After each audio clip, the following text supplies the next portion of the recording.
Everyone, I hope आप सब लोग बहुत अच्छे हो गए। यहाँ पे अभी है मंडे और मंडे के बजे हैं 5:30 शाम के। अभी ये ऑफिस की दिहाड़ी लगा के हटे और अभी ये दिहाड़ी पे लगे हैं। और इस बार वीकेंड में हम कुछ नहीं कर पाए क्योंकि और कबीलदारियों में फंसे हुए थे। कबीलदारी बड़ी है तो बाकी और कामों में फंसे हुए थे, लेकिन आज अभी ये कमरे का सारा करने और लगे हुए करने। नवे चलो चक्को। अगर आप मेरे चैनल में बहुत पहली बार आए हैं तो मैं आपको थोड़ा सा बैकग्राउंड बता देती हूँ। हमने ये घर लिया था कुछ 6 महीने पहले और अब हमने डिसाइड किया कि हम इस घर को रेनोवेट करेंगे और हमने डिसाइड किया कि हम सब कुछ खुद करेंगे। हमने कभी नहीं किया, हमारे लिए ये चैलेंज भी है, लेकिन बहुत सारी स्टडी करने के बाद, बहुत सारी यूट्यूब की वीडियोज़ देखने के बाद अब हम शुरुआत कर रहे हैं। शुरुआत हमने पहले ही कर दी थी 2 हफ्ते पहले अपने मास्टर बेडरूम से, बट तब पता लग गया कि नहीं यार, मास्टर बेडरूम से नहीं करना चाहिए क्योंकि वो बड़ा कमरा है, सबसे छोटे कमरे से शुरू करते हैं। तो बस आज हम वही कर रहे हैं। हम दोनों में से कोई एक शख्स ऐसा है जिसे हर चीज़ बहुत ऑर्गेनाइज चाहिए कि हर चीज़ की जगह होनी चाहिए, और अगर वो चीज़ उस जगह पे नहीं है तो घर में युद्ध हो जाता है। और वो हम दोनों में से कौन है वो आई थिंक सो, अगर आप लोग मुझे जानते हैं तो आपको इतना पता लग गया होगा कि वो इंसान मैं बिल्कुल नहीं हूँ। तो जो अभी इस कमरे को हम यूज़ कर रहे थे वो था कि मेरा टेम्प्रेरी ऑफिस बना हुआ था। तो जो हमारा लॉन्ग टर्म प्लान है वो ये है कि ये कमरा है, सिंस ये छोटा साइज़ है इसका, तो हम इसको बेडरूम नहीं बनाएंगे, इसको हम बनाएंगे ऑफिस। लेकिन मेरा ऑफिस नहीं, मेरे हस्बैंड का ऑफिस, क्योंकि मेरे को तो वर्क फ्रॉम होम, मेरा इस साल के बाद मुझे ऑफिस ही वापस जाना पड़ेगा, बट मेरे हस्बैंड का शायद वर्क फ्रॉम होम लंबा जाएगा। तो अब ये जो जगह है ये बनेगी ऑफिस।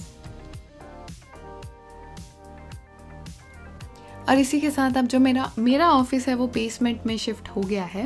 हालांकि मुझे बेसमेंट में बहुत डर लगती है, बट ठीक है, टेम्प्रेरी है तो आई डोंट माइंड।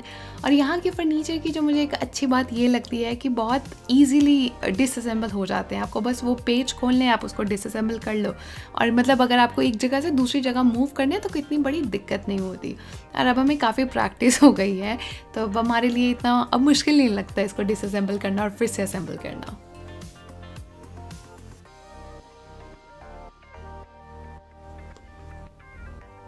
और अब इसी के साथ हमारा कमरा बिल्कुल खाली हो गया है। ये हमने टेबल छोड़ दिया है कि अगर हमें जो सामान चाहिए उसको रखने के लिए होगा।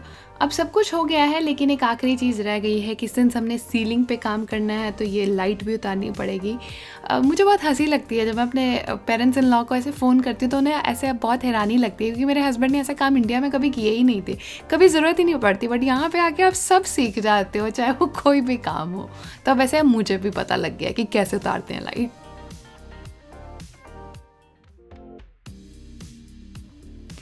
शीट बिछाने के साथ हमारी सारी तैयारियां हो गई हैं और बस अब हमने शुरू करना है काम। तो जो काम है वो ये है कि इस कमरे में जो सबसे पहला काम है मैं वो बोलूँगी ये है कि इस सीलिंग को पॉपकॉर्न सीलिंग से हटाना है और इसको बिल्कुल प्लेन बनाना है। और उसके बाद का जो काम है वो ये है इन दीवारों को पेंट करना है, और उसके बाद का जो काम है वो है कि जी फ्लोर चेंज करना है। लेकिन इतनी दूर की नहीं जाते, जो काम है वो करते हैं, वो है इस सीलिंग को प्लेन करना।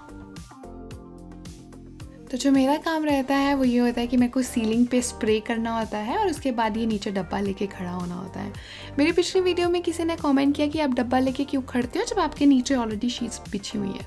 तो सिंस जो सीलिंग है वो गीली होती है और वो जब शीट्स पे गिर जाती है तो वहाँ से उठानी बहुत मुश्किल होती है, और उसके बाद फिर शीट्स पूरी साफ़ करनी पड़ेगी, तो वो डबल काम पड़ जाता है। इसलिए मुझे डब्बा लेके खड़ना पड़ता है ताकि जो मैक्सिमम है वो डब्बे में गिरे।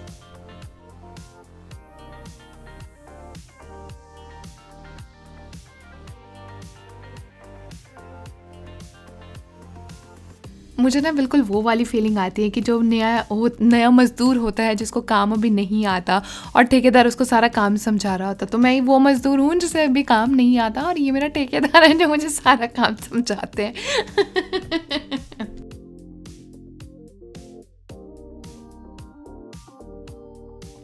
और बीच में वो हमारा फेज़ आ गया था जहाँ पे हमें लगा कि नहीं यार, हमसे नहीं हो पाएगा, ये बहुत मुश्किल है और बहुत कॉम्प्लिकेटेड है। लेकिन फिर हमने पढ़ा यार, देखते हैं कुछ ना कुछ सल्यूशन तो होगा ही। तो काफ़ी कुछ पढ़ने के बाद वी वर लाइक कर लेंगे हम।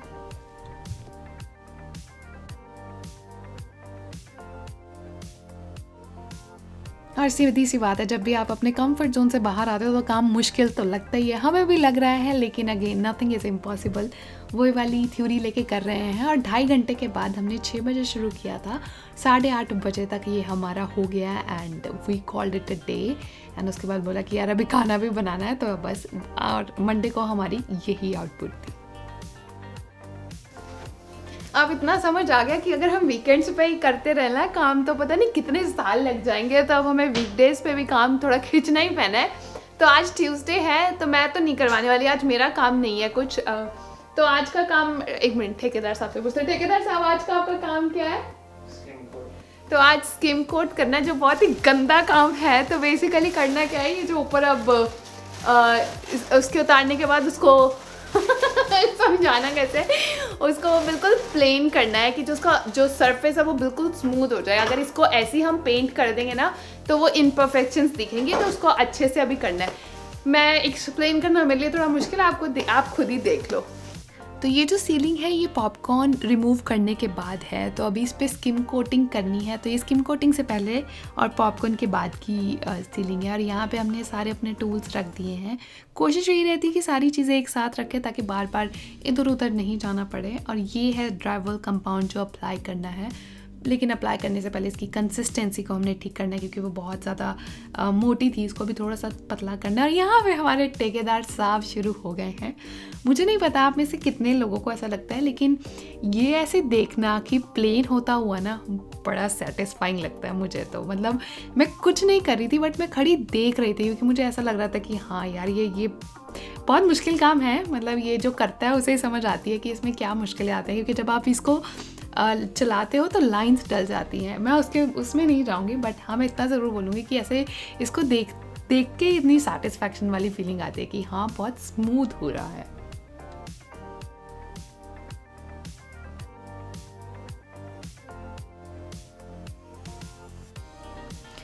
मैं ये काम ज़रूर करना चाहती थी और मेरा बहुत मन था, मैंने बहुत कोशिशें की, रिक्वेस्ट भी करी, लेकिन मेरे स्किल को देख के मुझे ये काम बिल्कुल असाइन नहीं किया गया। और जिस टेबल पे मेरे हस्बैंड खड़े हैं, उन्होंने बिल्कुल अपनी हाइट का बनाया है। तो अगर मैं उस पर खड़ भी जाती, तब भी मेरी हाइट ऊपर सीलिंग तक नहीं पहुँचती है।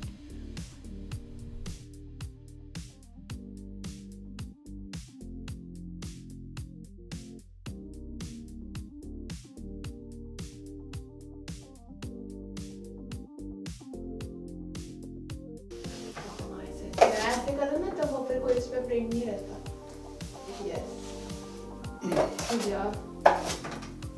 ये नहीं मानते। और लास्ट टाइम जब वो वॉकिंग क्लोजेट में किया ना, तो इनसे अच्छे से हुआ नहीं। तो ये तो उस दिन उदास ही हो गया। ही वाज लाइक, यार मैंने ज़िंदगी में अभी बड़ी देर बाद फेलियर फेस किया। मैं बोला फेलियर हमारे साथ रोज होता रहता है।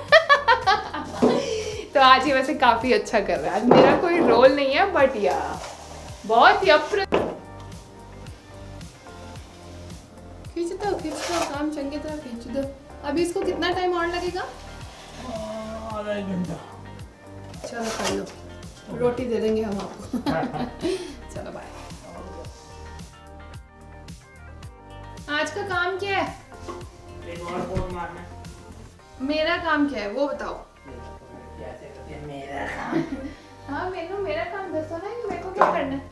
तुमने कोड मारना, मैंने स्मूथ करना है। जब मैंने कहा मेरी हेल्प ले लो, तो नहीं, तुम्हारी हेल्प की जरूरत नहीं है। मेरा काम जल्दी हो जाएगा और उसके बाद जैसे सेकंड कोड में मैं चाहता हूँ।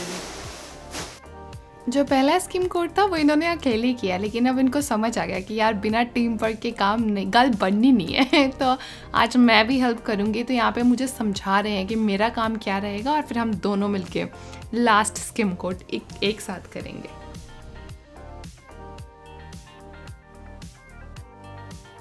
मैंने अपनी ज़िंदगी में एक चीज़ तो सीख ली, जिस इंसान के पास पेशेंस है ना, उसने ज़िंदगी में उस इंसान ने ज़िंदगी में बहुत कुछ पा लिया। लेकिन दिक्कत ये है कि वो इंसान मैं नहीं हूँ। मतलब जब भी रेनोवेशंस आप करते हो तो आपको इतनी पेशेंस चाहिए। जब हमने पहला स्किम कोट कर दिया, जिसको इतना ज़्यादा टाइम लगा, उसके बाद ये नहीं कि वहीं पर चीज़ ख़त्म हो गई, उसको एक बार फिर करना होता है। मतलब ऐसा लगता है यार ये प्रोसेस कितना लंबा है, बस ऐसा क्यों नहीं है कि चुटकी मारो और सारी रेनोवेशन आपकी हो जाए। बट वो है नहीं ना, सच्चाई वो नहीं है। मेहनत के बिना तो क्या ही फल मिलता है।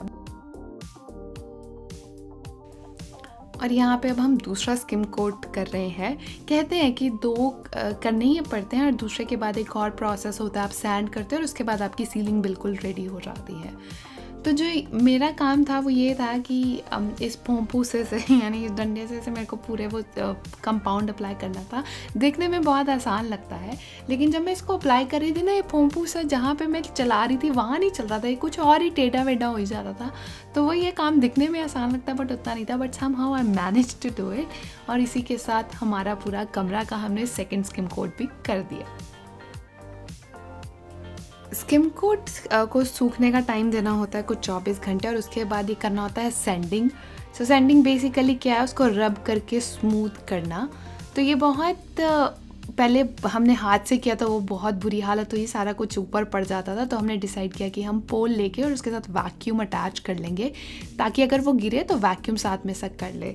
जब आप चीज़ें करते हो तो आप बहुत सारी गलतियां करते हो और बहुत कुछ सीखते हो। तो ये भी हमने सीखा कि हाँ, हाथ से करने की बजाय हम इसको पोल के साथ करें और साथ में उसके वैक्यूम लगाते हैं, ताकि खुद के ऊपर कुछ ना गिरे और अच्छे से ज़्यादा एरिया कवर हो जाए।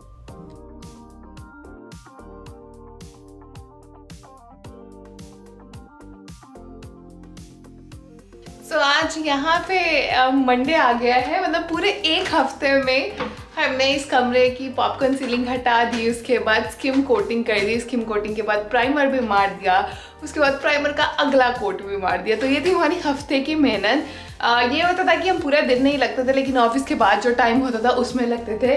और यहाँ पे होता ना, जैसे हर माँ बाप अपने बच्चे की तारीफ करते हैं, यहाँ पे मैं अपने हस्बैंड की, ऐसा नहीं है कि मेरा हस्बैंड है इसलिए तारीफ कर रही हूँ, बट मैं सच में कहना चाहूँगी कि हाँ, मुझे था कि पता नहीं हम कर भी पाएंगे कि नहीं। और मैं आपको एक चीज़ बताती हूँ, जब हम पहली बार स्किम कोटिंग करी थी बहुत ही बुरी हुई थी, और तब हमने डिसाइड किया कि नहीं यार, ये हम ना किसी कॉन्ट्रैक्टर को ही दे देते हैं।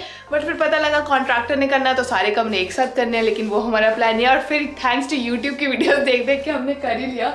तो यस, और बाकी अपडेट हम आपको अगले हफ्ते देंगे, और अगले हफ्ते का जो प्लान है वो मैं आपको नेक्स्ट वीडियो में शेयर करूंगी। Thank you so much for watching our video. आप लोग अपना ध्यान रखें, हंसते रहे, मुस्कुराते रहे, and keep spreading happiness. Good job, good job.